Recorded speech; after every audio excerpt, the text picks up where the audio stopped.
Welcome students. Today in this video we are going to discuss the fourth chapter of our geography named agriculture. इस video में हम geography का fourth chapter पढ़ेंगे जिसका नाम है एग्रीकल्चर। तो स्टार्ट करते हैं एग्रीकल्चर वर्ड से ही और ये जानने की कोशिश करते हैं कि आखिर एग्रीकल्चर वर्ड का मीनिंग क्या है और ये वर्ड कहाँ से ओरिजिन हुआ है। तो जो वर्ड एग्रीकल्चर है ये ड्राइव्ड हुआ है टू लैटिन वर्ड से। पहला वर्ड है एगर और दूसरा वर्ड है कल्चरा। एगर मीन्स फील्ड, एगर वर्ड का जो मीन्स है वो है फील्ड और कल्चरा वर्ड का जो मीन्स है वो है ग्रोइंग और कल्टीवेशन। क्लियर? तो with the help of these two words we can easily define the word agriculture. इस इन दो वर्डों से हम आसानी से एग्रीकल्चर को डिफाइन कर सकते हैं। तो मैंने यहाँ पर साफ लिख दिया है, आप भी अपने वर्ड्स में इसको लिख सकते हैं। Agriculture means the art of cultivated the land. Agriculture एक कला है, एक आर्ट है जिसमें हम एग्रीकल्चर को करने के लिए लैंड को कल्टीवेट करते हैं। ठीक है, लैंड को कल्टीवेट करने की कला को ही एग्रीकल्चर कहा जाता है। इसके बाद हमारी बुक में सेकंड जो टॉपिक दिया है वो है फीचर्स ऑफ इंडियन एग्रीकल्चर, कि इंडियन एग्रीकल्चर के फीचर्स क्या है। और इंडियन एग्रीकल्चर के फीचर को समझने के लिए हमको पूरा इंडिया घूमना पड़ेगा। तो शुरू करते हैं पूरा इंडिया घूमना, जिसमें सबसे पहले वर्ल्ड में हमको दिया है India has vast expense of level of land. Bharat एक ऐसा देश है जहां पर different variety of land found होती है। डिफरेंट वैरायटी ऑफ लैंड कैसे, इसको हम एग्जांपल के जरिए समझते हैं कि अगर हम लोग राजस्थान में जाएंगे तो हम देखेंगे कि वहां पर डेजर्ट एरिया हमको मिलेगा, मींस वहां का कैसा लैंड है, डेजर्ट लैंड। और अगर वहीं हम उत्तर प्रदेश, मध्य प्रदेश, हरियाणा, पंजाब इनमें चले जाते हैं तो हमको वहां पर प्लेन लैंड देखने को मिलता है। और हम वहीं साउथ में चले जाते हैं तो वहां का लैंड हमको प्लेटो लैंड देखने को मिलता है। तो इससे पता लगता है कि different level of lands are found in our country India. इसके बाद सेकंड दिया है रिच एंड फर्टाइल सॉइल्स, क्योंकि अलग अलग एरिया है, अलग अलग क्षेत्र हैं, तो different kind of relief features are found. तो नेचुरल सी बात है different kind of soils are also found, जो कि हम चैप्टर फर्स्ट में पढ़ के आए हुए हैं। चैप्टर फर्स्ट में हमको डिफरेंट सॉइल्स बताई गई थी, किस एरिया में कौन कौन सी सॉइल पाई जाती है और उन सॉइल्स की क्या कैरेक्टरिस्टिक्स है। और उन कैरेक्टरिस्टिक्स के बेस पे हम ये भी अच्छी तरह पढ़ के आ चुके हैं और जान चुके हैं कि different kind of crops are grown in different soils. और जो हम इस चैप्टर में दोबारा से एक बार रिवाइज करेंगे कि हर अलग अलग सॉइल में अलग अलग प्रकार की क्रॉप को उगाया जा सकता है। तो नेचुरल सी बात है कि India is a place where variety of soil are found in which the soil are very fertile for cultivation of crops. यहाँ पर जो सॉइल है वो रिच फर्टाइल है, जिसकी वजह से यहाँ डिफरेंट वैरायटी ऑफ क्रॉप्स को उगाया जा सकता है। इसके बाद थर्ड पॉइंट है वाइड क्लाइमेटिक कंडीशंस। भारत एक ऐसा देश है जहां different kind of climatic conditions मिलती है। तो वो आप जानते ही हो, चाहे हम लोग जम्मू कश्मीर में जाएं तो ठंडा इलाका, राजस्थान में जाएं तो गर्म इलाका, नीचे जाएं तो मॉडरेट क्लाइमेट, ये इस तरीके का हमारा डिफरेंट क्लाइमेटिक एरिया है। इसके बाद है long growing season. Long growing season means India एक ऐसी प्लेस है जहाँ पूरे साल एग्रीकल्चर की जा सकती है, पूरे साल तरह तरह की फसलें उगाई जा सकती है। तो पूरे साल उगाई जा सकती है, इसलिए एक लॉन्ग सीजन है। हमारे यहाँ 3 डिफरेंट सीजन्स हैं, क्रॉपिंग सीजन्स हैं, जो हम लोग क्लास 8th में ऑलरेडी पढ़ चुके हैं और इस चैप्टर में हम उसको दोबारा रिवाइज करेंगे। इसके बाद फिफ्थ में दिया है network of canal and river of for irrigation. Bharat एक ऐसा देश है जहां पर बहुत भारी मात्रा में पानी की जो फैसिलिटी है वो रिवर्स के तौर पर हमें मिलती है। यानी in different areas different kind of rivers are flow. बहुत सारे अलग अलग एरियाज हैं जहाँ अलग अलग जो रिवर्स है वो फ्लो करती हैं और उन रिवर्स के वाटर को इजीली यूटिलाइज किया जाता है फॉर इरिगेशन ऑफ लैंड। इसके अलावा जिन क्षेत्रों में रिवर्स अवेलेबल नहीं है वहाँ पर आर्टिफिशियल कैनाल्स के जरिए क्रॉप्स को इरिगेट किया जाता है।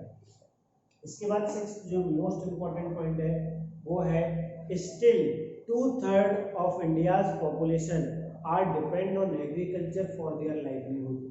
आज भी भारत में 2/3 पॉपुलेशन ऐसी है जो एग्रीकल्चर के ऊपर डिपेंड है अपनी जीविका के लिए, अपने लाइवलीहुड के लिए। क्लियर? तो these are the features of Indian agriculture which are very important for our examination and for our knowledge also।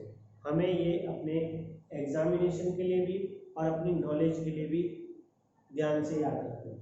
इसके बाद नेक्स्ट हमारी बुक में हेडिंग दी है टाइप्स ऑफ फार्मिंग। वैसे तो हमारी बुक में बहुत सारी टाइप्स की फार्मिंग दी है, but in this video we are discussing only subsistence farming and the kind of subsistence farming. इस वीडियो में हम सबसिस्टेंस फार्मिंग और उसकी काइंड्स के बारे में पढ़ेंगे। बोर्ड में कंफ्यूज करने के लिए इस तरीके का क्वेश्चन दिया जाता है कि describe define subsistence farming and its feature. तो बच्चे पढ़ के तो जाने प्रिमिटिव सबसिस्टेंस और इंटेंसिव सबसिस्टेंस, तो कंफ्यूज हो जाते हैं क्या करना है। क्लियर? यहाँ कंफ्यूज होने की जरूरत नहीं है, हमको दोनों ही फार्मिंग की नॉलेज होनी चाहिए, दोनों ही काइंड्स की नॉलेज होनी चाहिए और with the help of these points we can easily define subsistence farming. ठीक है? तो सबसे पहले देखते हैं इसका जो फर्स्ट काइंड दिया हुआ है हमको वो है primitive subsistence farming. Primitive word से ही हमको समझ में आ रहा है कि एक ऐसी फार्मिंग जो ट्रेडिशनल है, यानी जो पुराने पैटर्न पर की जा रही है। तो प्रिमिटिव सबसिस्टेंस फार्मिंग में जो फार्मिंग है वो स्मॉल पैच ऑफ लैंड पे की जाती है, यानी छोटे छोटे जमीन के जो टुकड़े उन पर की जाती है। इसमें लार्ज पैच ऑफ लैंड नहीं यूटिलाइज किए जाते। आप जानते हो पुराने समय में जो आदि मानव थे या हम कहें और थोड़ा सा अर्ली पीरियड जो था, उस अर्ली पीरियड में एग्रीकल्चर बहुत बड़े इलाके में नहीं होती थी, छोटे छोटे इलाकों में ही एग्रीकल्चर होती थी। और इन दिस सेकेंड पॉइंट में हमारा दिया है इन this farming primitive tools like hoe, dough, etc. are used। इस एग्रीकल्चर में ट्रेडिशनल प्रिमिटिव टूल्स का इस्तेमाल किया जाता है, पुराने टूल्स जो कि स्टार्टिंग में बने थे, जैसे hoe, dough, etc। आपने देखा होगा हल चलाने के लिए हल था, दरांतियाँ थी, etc। इसके बाद थर्ड दिया है कि in this farming the farmers are depend on monsoon for their agriculture. जो फार्मर्स थे उनके पास इरिगेशन फैसिलिटीज नहीं थी, तो वो एग्रीकल्चर को इरिगेट करने के लिए मानसून पर डिपेंड होते थे। मानसून मीन्स बारिश के ऊपर, रेनफॉल के ऊपर डिपेंड होते थे। इसके अलावा वो कुछ एक्स्ट्रा चीज़ें यूज तो करते नहीं थे कि फर्टिलिटी बढ़ाई जाए, तो जो नेचुरल फर्टिलिटी होती थी उसी नेचुरल फर्टिलिटी को यूज कर कर वो उस पर क्रॉप उगाते थे, और जब तक उसमें वो फर्टिलिटी होती थी जब तक वो उस पर क्रॉपिंग करते थे, और जब फर्टिलिटी खत्म हो जाती थी तो उस पर्टिकुलर लैंड को छोड़कर दूसरे लैंड की तलाश में निकल पड़ते थे। इसीलिए इन different areas this type of farming is called different kind of names. अलग अलग नामों से इसमें पुकारा जाता है, कहीं इसको सबसिस्टेंस फार्मिंग कहते हैं, कहीं मिल्पा कहते हैं, etc। ठीक है? वो हमारी बुक में एक छोटे से पैराग्राफ में क्लियरली दी हुई है, झूमिंग etc/and/burn। सो फोर्थ पॉइंट देखते हैं low productivity of land are found, क्योंकि इसमें केमिकल फर्टिलाइजर यूज नहीं कर रहे हैं, क्योंकि इसमें एक्स्ट्रा मैन्योर्स यूज नहीं किए जाते थे, तो नेचुरल सी बात है जो प्रोडक्शन था, जो उपज थी लैंड की वो कम होती थी, यानी प्रोडक्शन जो था वो कम होता था। फिफ्थ में दिया है chemical fertiliser and modern inputs are not used, क्योंकि भैया पुराने मेथड्स थे तो नेचुरल सी बात है केमिकल फर्टिलाइजर इंट्रोड्यूस नहीं हुए होंगे, तो वो इसमें यूटिलाइज नहीं किए जाते।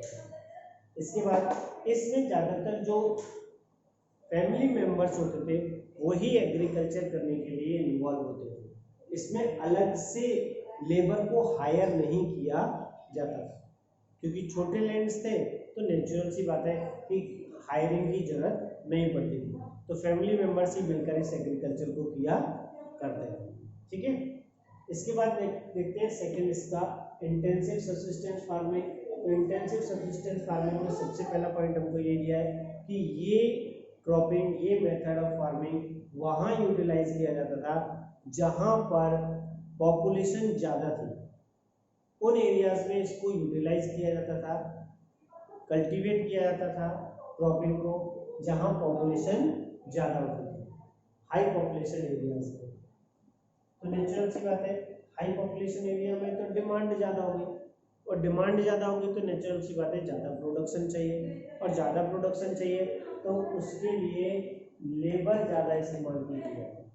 एग्रीकल्चर करने के लिए दो प्रकार की मेथड्स होते हैं, एक लेबर इंटेंसिव और एक capital intensive. Capital intensive methods में मशीन्स ज़्यादा इस्तेमाल की जाती है, और लेबर इंटेंसिव टेक्निक में लेबर का ज़्यादा इस्तेमाल किया जाता है। तो जो इंटेंसिव सब्सिस्टेंस फार्मिंग थी इसमें लेबर का ज़्यादा इस्तेमाल किया जाता था, इसलिए इसको लेबर इंटेंसिव फार्मिंग भी कहते हैं। ठीक है, इसमें high dose of biochemical inputs use किए जाते थे, क्योंकि प्रोडक्शन बढ़ाना था तो नेचुरल सी बात है हाई डोज केमिकल्स के यूज किए जाते हैं, और हाई डोज यूज करेंगे तो नेचुरल सी बात है प्रोडक्शन क्या होगा, बढ़ेगा, तो हाई प्रोडक्टिविटी ऑफ लैंड भी मिलती थी। क्योंकि पॉपुलेशन ज़्यादा है, ज़्यादा पॉपुलेशन की डिमांड को फुलफिल करना है, तो पूरे साल इसमें 3 से ज़्यादा क्रॉप्स उगाने की कोशिश की जाती थी। वैसे 2 और मोर क्रॉप्स ही ऑलवेज उगाई जाती थी। इसके बाद लास्ट और इम्पोर्टेंट, प्रोडक्शन ज़्यादा चाहिए था तो नेचुरल सी बात है प्रॉपर इरिगेशन ऑफ लैंड की भी जरूरत थी, इसलिए इसमें different kind of irrigation methods utilise किए जाते थे। क्लियर?